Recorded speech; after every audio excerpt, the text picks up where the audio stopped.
반갑습니다. 태백산직입니다. 한눈에 보는 세계 철학사 서양 근대 철학 헤겔 두 번째 얘기입니다. 내용이 길어서 나눠서 두 번째 제2편까지 가졌습니다. 헤겔의 양력에 대해서는 다시 한번 언급해 보겠습니다. 헤겔은 1770년에 태어나서 1831년까지 살았던 독일 관념론의 철학자입니다. 독일 관념론을 집대성했습니다. 정신이 번증법적으로 자기 발전을 해 나가는 체계를 종합하고 정리했습니다.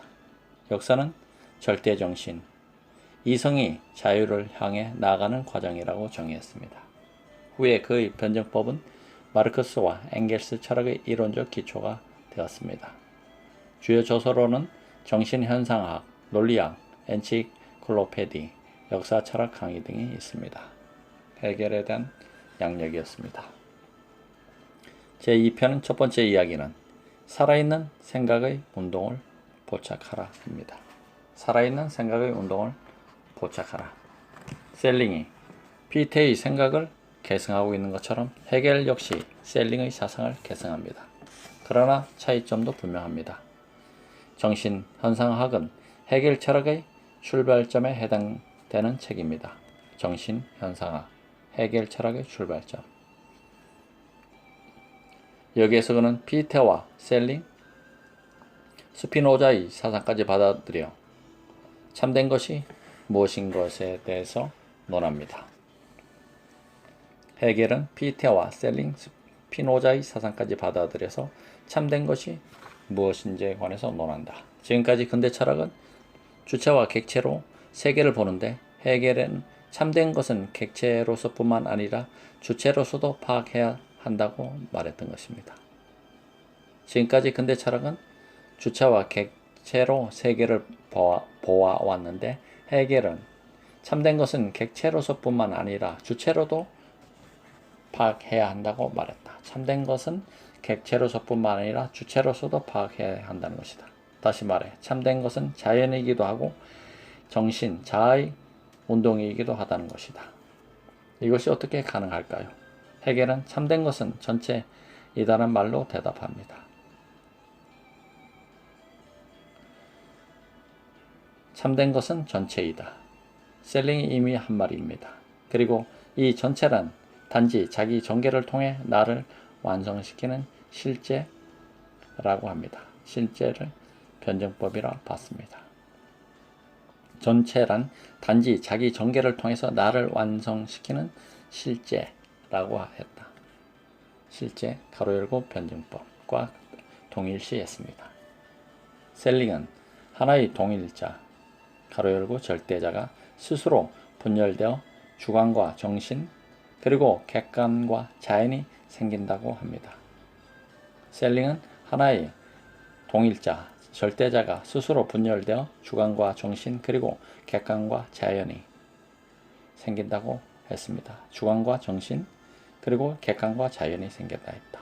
그러나 헤겔은 절대자가 모든 유한자 가로 열고 상대의 배후에 격리되어 있다는 점이 셀링 철학의 결함이라고 지적했습니다.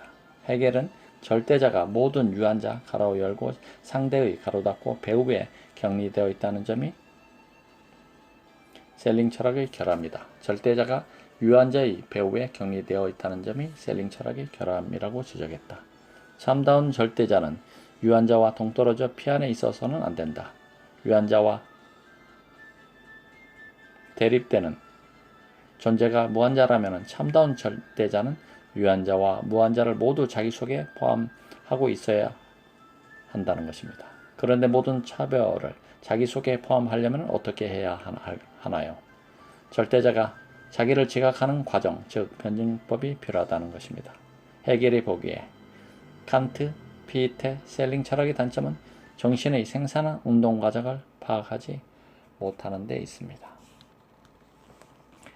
헤겔이 보기에 칸트, 피테, 셀링 철학의 단점은 정신의 생산한 운동 과정을 파악하지 못했다는 것이다. 인간의 정신은 주관적, 객관적, 절대정신으로 발전한다. 인간의 정신은 주관적, 객관적, 절대정신으로 발전한다는 것입니다. 주관적 정신은 인간의 주관 내부에 작용하는 정신이고, 객관적 정신은 주관적 정신이 객관 세계로 드러내는 것이다. 객관적 정신은 법, 도덕, 인륜으로 전개된다. 그리고 절대 정신은 정신의 가장 완성된 형태로 절대라는 말 자체가 대립을 갖지 않고 자기 자신으로 존재하는 뜻입니다. 인간의 정신을 해겔은 주관적, 객관적, 절대 정신으로 봤는데, 주관적 정신은 인간의 주관 내부에 작용하는 정신이고, 객관적 정신은 주관적 정신이 객관 세계로 드러난 것이다. 객관적 정신은 법, 인륜, 도덕으로 전개되는 것이고, 절대적 정신은 정신의 가장 완성된 형태로 절대라는 말 자체가 대립을 갖지 않고 자기 자신으로 존재한다는 뜻이다. 자연, 정신, 예술, 종교 등 모든 것의 원리를 깨뚫는 완성된 정신이라는 것이다. 주관적 정신의 단계, 여기서 정의라고 할 수 있는데, 객관적 정신의 단계를 반, 마지막 주관과 객관을 동일화하는 절대 정신의 단계를 합으로 나가는 것이다. 이렇게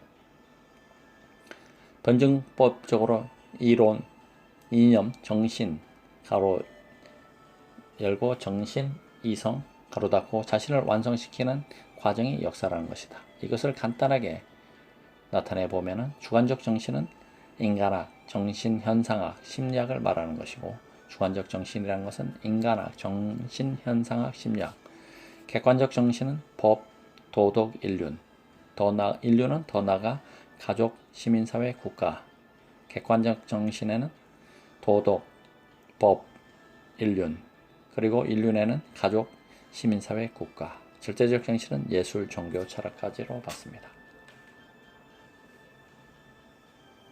세 가지 정신, 인간의 정신을 세 가지로 해겔은 봤는데, 주관적 정신에는 인간학, 정신현상학, 심리학이 있다고 보고, 객관적 정신은 법, 도덕, 인륜, 인륜에는 가족, 시민사회, 국가가 있다고 봤고, 절대적 정신은 예술, 종교, 철학으로 봤습니다. 위대한 역사 철학이 세워졌습니다. 해겔은 세계를 이념의 자기 발전으로 보았습니다. 이것을 이성의 외화, 밖으로 나타남이라고 합니다. 왜 성경에도 태초에 말씀이 있었다라고 하지 않았습니까? 이 말씀이 로고스이고 이성입니다. 이 이성이 밖으로 나타나면 자연의 세계가 이룩되는 것입니다. 해겔은 정신의 발전을 구체적인 현실의 발전과 하나로 통일시키려 했습니다. 개인과 사회의 자유를 함께 실현할 수 있는 공동체를 해겔은 인륜이라고 부릅니다. 개인과 사회의 자유를 함께 실현할 수 있는 공동체, 해겔은 인륜이라고 부릅니다. 인륜. 객관적 정신에서 아까 법, 도덕, 인륜이 있다 그랬죠. 그리고 인륜에는 가족, 시민사회, 국가가 있는데, 개인과 사회의 자유를 함께 실현할 수 있는 공동체를 해겔은 인륜이라고 봤습니다. 인륜은 가족, 시민사회, 국가라는 세 단계를 거쳐 변증법적으로 발전해 간다는 것입니다. 인륜은 대립하고 있는 모든 개인이 화합하는 상태, 가로 열고 유화, 가로 닫고입니다. 유화 정책을 폈다는 말 많이 들어봤죠? 그리고 공동체라고 했으니까 사람들이 공동생활을 하는 상태를 말합니다. 이를 위해서는 도덕이나 질서, 풍습, 제도 등이 필요합니다. 이처럼 객관화된 정신을 바로 인륜으로 봤습니다. 간단히 공동생활을 하는 정신이라고도 할 수 있습니다. 공동생활을 하는 정신을 인륜이라고 했습니다. 칸트의 도덕법 측은 도덕적 행위를 해야 한다는 의무와 당위만을 강조했습니다. 사회와 역사에서 생길 수 있는 모든 우연성을 배제했습니다. 한마디로 칸트에게는 정언, 명령이라는 도덕의 형식만 있지 도덕의 실질적 내용이 없습니다. 하지만 해겔이 말하는 이성은 현실의 인간관계에 반드시 구현되어야 하는 것입니다. 그 관계를 익히는 것이 인륜입니다. 중요한 것이 이 과정에서 오직 인간의 이성만이 진정한 역사의 동력이라는 사실입니다. 해겔의 이성은 결코 현실과 분리되어 있지 않습니다. 해겔의 이성적인 것은 현실적이며 현실적인 것은 이성적인라는 말도 그런 뜻입니다. 해겔의 이성적인 것이 현실적인 것이며 현실적인 것이 이성적인 것이다. 여기에서 현실적인 것은 우리 눈으로 볼 수 있는 문명세계이고 이성적인 것은 눈으로 볼 수 없는 인간의 정신을 상징합니다. 현실적인 것은 우리가 눈으로 볼 수 있는 문명세계, 이성적인 것은 눈으로 볼 수 없는 인간의 정신이다. 개인의 힘만으로 문명의 변화가 가능할까요? 불가능합니다. 우리가 이성이라고 하면 보통 개인이 갖고 있는 능력으로 생각하지만은 여기서 말하는 이성은 한 개인의 차원을 훌쩍 뛰어넘는 세계의 정신입니다.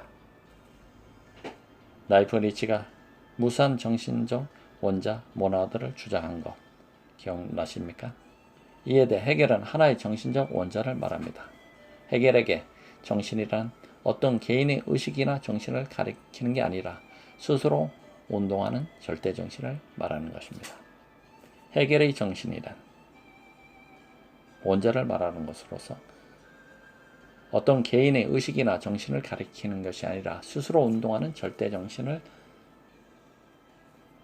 헤겔은 정신으로 봤습니다. 그렇다면 세계 정신과 절대 정신은 같은 것이냐? 라고 묻는 사람들이 있는데 세계사 속에서 나타나는 절대 정신을 세계 정신이라고 이해하면 됩니다. 세계사 속에서 나타나는 절대 정신을 세계 정신이라 하면 된다.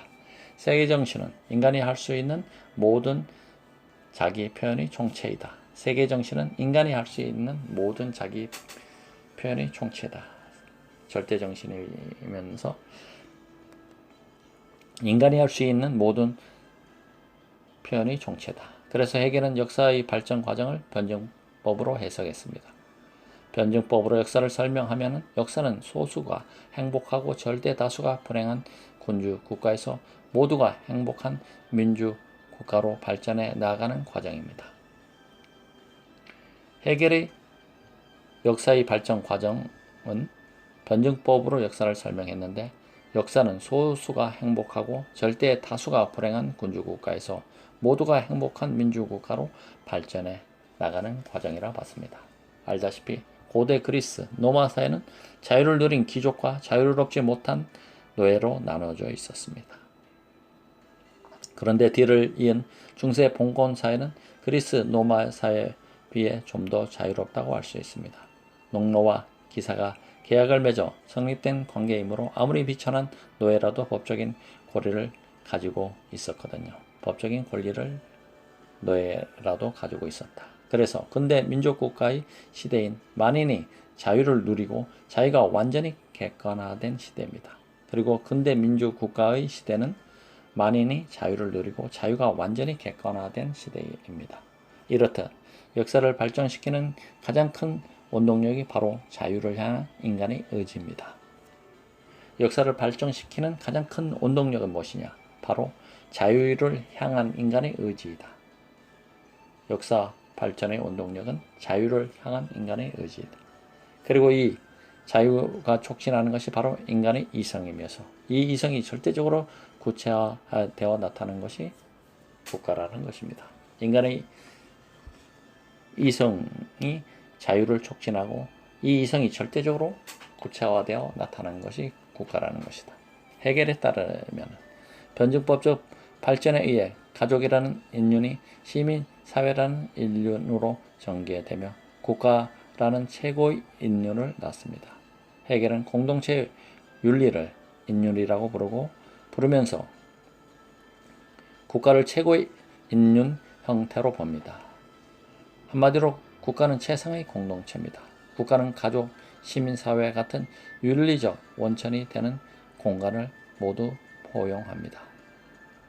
헤겔은 국가는 최상의 공동체를 보고 국가는 가족, 시민사회 같은 윤리적 원천이 되는 공간을 모두 포용한다고 봤습니다. 가족이 인간적인 정서를 담고 있고 시민사회가 이해관계로 맺어져 있다면 가족이 인간적인 정서를 담고 시민사회가 이해관계로 맺어져 있다면 두 가지를 종합한 국가는 인정과 이해를 모두 아우른다고 봤습니다. 그래서 인간은 한 국가의 구성원이 되었을 때 비로소 인간의 삶에 필요한 윤리를 온전하게 배울 수 있다는 것입니다. 인간은 한 국가의 구성원이 되었을 때 비로소 인간의 삶에 필요한 윤리를 온전하게 배울 수 있다는 것이었다. 우리는 국가 생활을 통해서 가족의 구성과 해체, 소유의 성립과 유지, 경찰, 조합, 시장 교환 경제체제, 사회의 문화 토대, 인정된 관습과 전통, 정부의 역할에 이르기까지 모든 것은 익힐 수 있다고 했습니다. 달리 말하면 국가는 사회 가족의 원리와 시민사회의 원리를 결합시킨 최고의 인륜 형태로 구성원들 간의 모순과 대립을 극복해내는 인륜이라고 할 수 있습니다. 이에 비해 가족은 사랑이 지배하는 직접적 자연적인 인륜이고 시민사회는 개인의 욕망과 타인의 복지를 동시에 만족시키는 의존 욕망의 체제입니다. 따라서 개인과 국가는 서로 대립하지 않고 조화합니다. 우리는 국가의 일원이 됨으로써 완전한 개인이 될 수 있다는 것입니다. 국가가 개인의 자유와 권리를 보장하고 개인은 국가의 일원이 될 때 비로소 행복한 삶을 이룰 수 있다고 봤습니다. 해결편의 질의응답 시간입니다. 질문사항: 국가는 최고의 인륜으로 매우 중요한 개념 같습니다. 국가는 가족의 원리와 시민사회의 원리를 결합시킨 형태라고 했는데 그렇다면 시민사회는 근대 이전에는 존재하지 않았다는 말씀인가요? 답변사항: 해겔은 시민사회를 근대 이전에는 전혀 찾아볼 수 없는 독특한 근대만의 공간, 근대인들만이 갖는 윤리적 삶의 터전이라고 봤습니다. 인간의 사회 경제적 삶의 터전인 것입니다. 자본주의 시장 경제와 별반 다른 게 없습니다. 이렇게 시민사회를 경제적 공간으로 본다면 근대 이전에는 존재하지 않았다고 해야 하겠습니다. 우리는 시민사회라는 개념을 통해 근대와 고대의 삶이 어떻게 다른지 이해할 수 있습니다. 예컨대 해겔에 따르면 고대 그리스에는 가족과 도시국가라는 두 가지 윤리적 삶의 형태만 있었다고 합니다. 고대 그리스에는 가족과 가로 열고 도시국가라는 도시 가로 닫고 국가라는 두 가지 윤리적 삶의 형태만 있었다고 합니다. 고대 그리스인들은 자신의 정체성을 가진 폴리스의 한 구성원으로 규정되었습니다. 그런데 시민사회에서는 경제활동을 하면서 오로지 자신의 이익만을 챙기는 데 급급한 개인이라는 개념이 나타납니다. 시민사회는 경제활동을 하면서 오로지 자신의 이익만을 챙기는 데 급급한 개인이라는 개념이 나타난다고 합니다. 오로지 자신의 이익만을 챙기는 데 급급한 개인, 이러한 개인성이야말로 근대성 그 자체로 보았던 것입니다. 오로지 자신의 이익만을 챙기는 급급한 개인이라는 개념인데 시민사회에서는 개인성이야말로 근대성이 그 자체라고 보았던 것입니다. 개인성이 근대성이다. 해겔은 이렇게 생각했습니다. 해겔 두 번째 이야기까지 여기서 마치도록 하겠습니다. 태백센 지기와 함께 해주셔서 대단히 감사합니다. 배경 음악은 The House of Rising Sun 팸플롯 연주 곡이었습니다. 감사합니다. 태백산 지기와 함께 해주셔서.